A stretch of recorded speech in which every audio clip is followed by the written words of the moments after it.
Watoto, watoto wa sana. Watoto, watoto, watoto na sana. Watoto, watoto, watoto wa sana. Watoto na sana. Hi all, and good morning, good afternoon, and my name is Anne Nyambura Murada, and I am a child protection and safeguarding specialist. What advice would you give to kids who think they have a gift and a talent? To pursue them both. Don't give up on either. You have the ability to do well. You just need to plan. I mean, your parents or your guardian helps you to plan, and you go for it. You go for both. You will excel in education, and you will still excel in your talents. Talking about gender-based violence, how can children be protected in those kind of unfortunate circumstances? You know, I mean, if you look at how gender-based violence happens or child abuse happens, is that if you think about somebody who's going through child abuse, or a child who's going through child abuse even right now, they're going through child abuse with somebody who we know, like somebody who's close to that child. So it could be a neighbor, it could be a parent, could be a cousin who is living in that household, could be a teacher, it could be even people like us who are meant to protect children. The thing about child abuse and gender-based violence is grooming. People who are close to children, because they know they have earned the trust of children, they groom them. Grooming means that you get to a child to a point where they feel like whatever it is that you're doing with me as a child is correct. Yet it's just a grooming you've done to that child to accept what it is that you want to do with them. So as a preventive measure on issues of child abuse, as a parent and as a guardian, you know your child. So you would know when the behavior of a child has changed. You know, sometimes as parents, we are so frantic. You know, when you see a child has changed their behavior, maybe mtoto ameanza kuchukua kitu, like maybe stealing, and they're not a child who normally steals. And because it's a behavior they have started, you start condemning them, say, this is a behavior you never had, why do you have it? But psychologically, when you think about it as a parent, you wonder, why is it that my child has always been a good child, but now they're behaving in a different way? So when you think about something like that, then it will want you to talk to that child and ask what's going on. Like imagine some of the time that child is just acting out because all they want is for you as a parent to ask, what's happening? Why have you changed? What's going on? And immediately you ask your child such a question, they break down. They were just looking for attention. So there are many ways children look for attention when they're going through abuse. Some stay away. They were very talkative, all of a sudden they won't talk. Some were not talkative, or they were very well behaved children, and then they start doing some misdemeanors in the house and you're wondering. But the thing is, they're seeking attention. So what I'd say about us handling and responding to abuse for children as a preventive measure is, parents, be very vigilant with your child. Ask them those questions that you know will tell you more about how their situation is and what it is that they're going through. But then, when a child goes through abuse, we have the child's helpline, which every child should know. The National Child Helpline, which every child should know, and it is number 116. It's a toll-free line. Like if you took your mom's number, mom's phone, and just go to the emergency. You know, even if you don't know how to get the code, go to the emergency and just dial 116. It goes, and it doesn't use any airtime. And on the other side, you will get somebody who can be able to support you and help you talk about what it is that you're going through. That's one aspect of support. So how can children use their talents to inform or educate the importance of safeguarding the safety of children? You know, when you called me here to do this interview today, I thought about creative ways that we could have, or we could do, for instance, with children, that could help them understand more about abuse and awareness. And one of the things is a tree, right? So like you get children to be very creative and create a tree, like like an artistic, like unaweza chukua manila papers and you create a tree right out of it, and then out of the tree, just like the way you do the fruit of the spirit on a tree, now you do the basic rights of the child on a tree. Like right to eat, like right to have food on the table. Yeah, like a child should know that they should not be denied food. Like parents, I'm talking to you, parents who take away meals because a child has done wrong. That's wrong. That is wrong. When you want to discipline a child because they've done something wrong, you don't take away basic needs. And what are the basic needs of a child? Food, clothing, shelter, playing, to be taken care of, parental care. What is the other one? Education. How about the right to name and nationality? We all see that we have a name, you have a name, I have a name, and we think, it's normal. It's actually a right.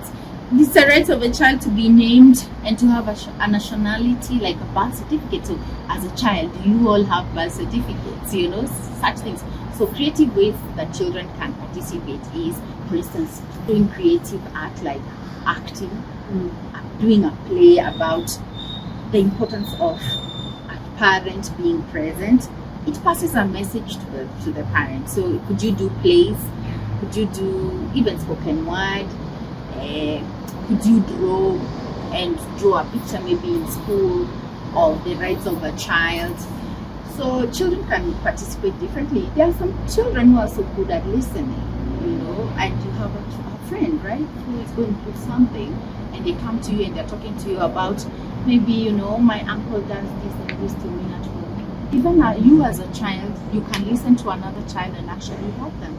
Because when another child speaks to you about what they are going through, you can go and talk to somebody who you feel is safe to talk to. Like you can talk to your teacher and say, my friend says that she goes through and this when she goes home. Your teacher will be able to know how to pass that message to the parent or the guardian of that person. So there are many ways that children could support on the issues of child abuse. Yeah. So talking of talent, you also have some good skills in baking. How has that been for you? Wow, so baking, actually, fun fact about why I'm a baker.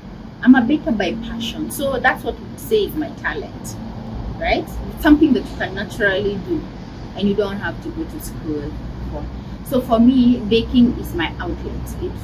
It's a thing that I do when I have done issues of child protection, child abuse issues. Then I get home and I use baking as a way of, calming down, right? But eventually it became a business. It became a thing. So now I own Anna's Oven Bakehouse. I will bake cakes, and I really like to bake children's cakes. I like colorful things. I like to sculpture cakes that are number cakes, letter cakes for children, and it has been an amazing thing. I feel like it's a thing that makes me happy when I do it, and knowing that it's going to make somebody else happy also gives me joy. How would you encourage kids who would love to bake, and what does it take to become a baker? It doesn't take much to be a baker if you want to be one as a child, and even the equipments that are required to bake are not out of reach. Like, tell me, at home, do you have an oven? Do you have a cooker that has an oven in it? Most probably you do, right?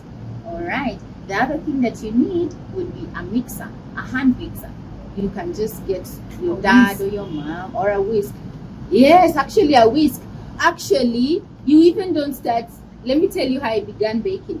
I used a jiko. I started with a jiko and a fork.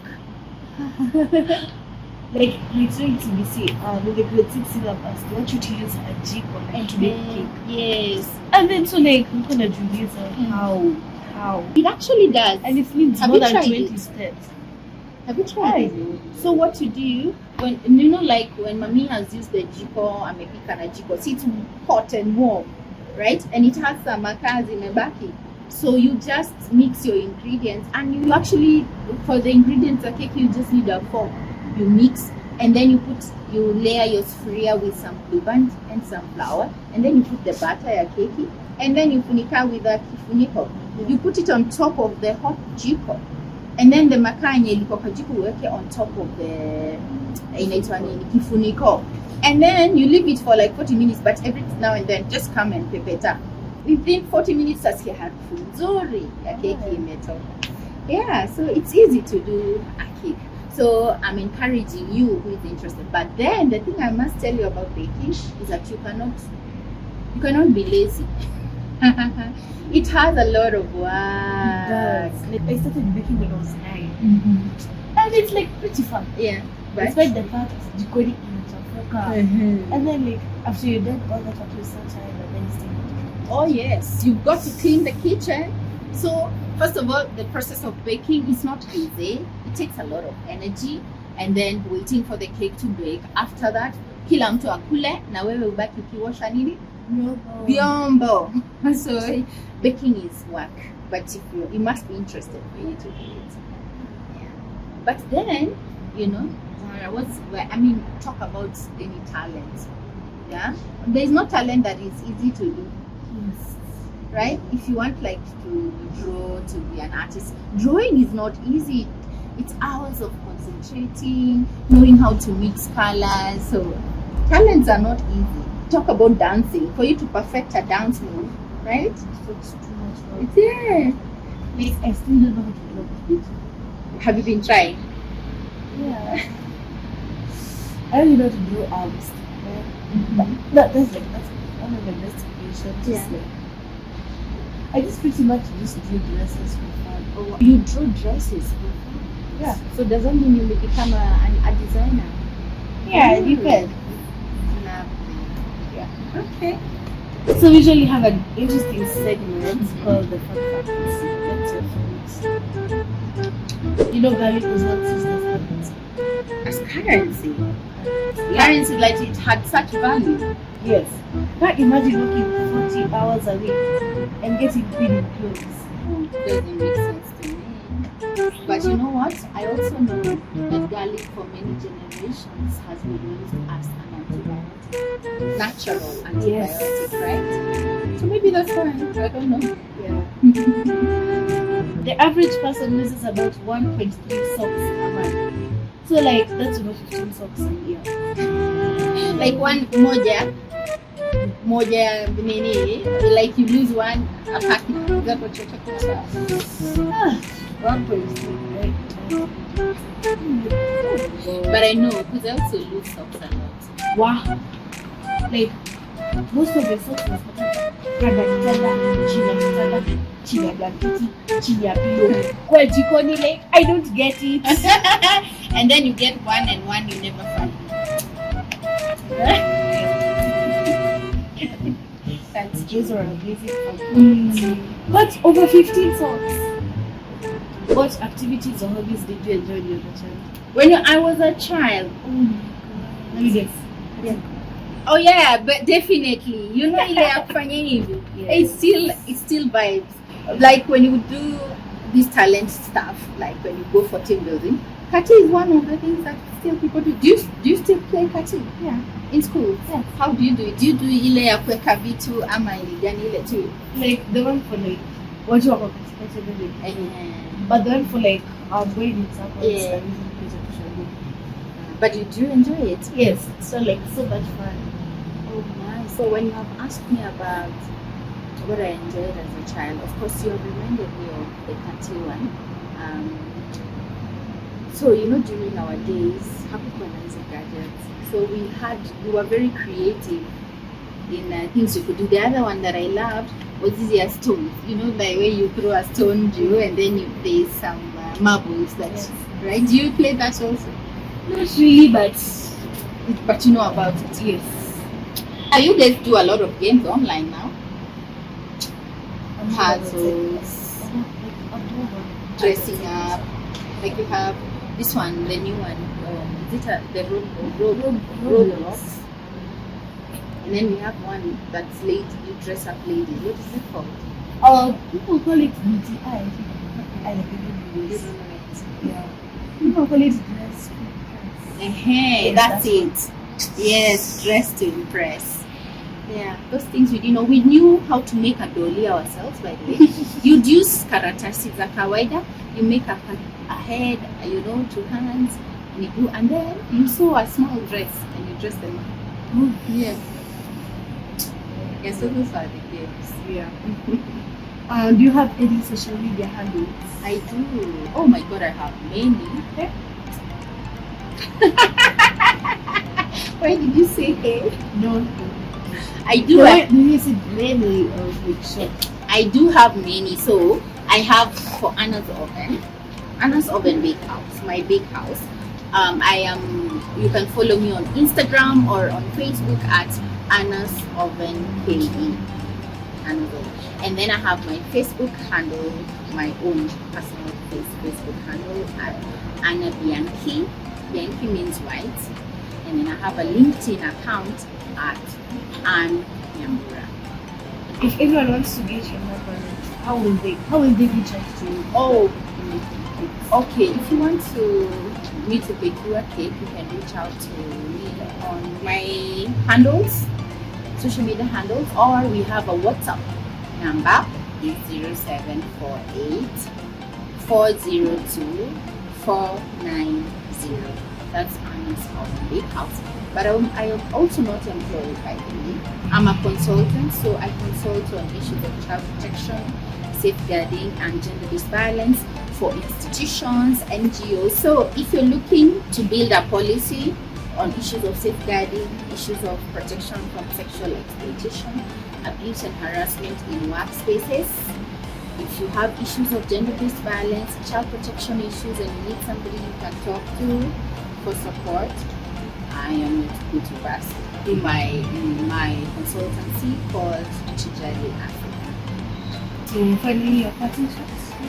Oh, my parting shot is that I believe that we can keep children safe, and keeping children safe means building an environment that is warm, that has warmth for them, that is at home. Let your child feel warm, appreciated, loved, and then also making sure we are creating safe spaces for children. Safe spaces, I mean that when your child is not at home, when children are not at home, when they are playing in the community, when they are in schools, in churches, in different areas, that space where they are at that time, the person in charge of that place makes sure that child is safe. And lastly, I believe in building safe communities. That is my slogan, that we can be able to build safe communities for every person who is vulnerable at one point or another. Is there anyone you'd like to shout out to? Oh my god, who am I shouting out to? Oh my god, so I'd like to give a shout out to my children. So I have 3 kids. I have Milan, Michael, and Micah, and my husband Nicholas Milada, and Watoto Na Sanaa. Thank you for having me. Yeah. And I'd like to shout out to Teacher Peter, happy birthday, and and to my mom and everyone else, and to Liquid Art Entertainment. So guys, stay tuned for part 2. Or we'll be at Anna's Oven Bakehouse. Yay! Or we will eat cakes, stuff, eat cakes, decorate cakes, eat like the big one right now. And I can't wait to see you guys. Bye!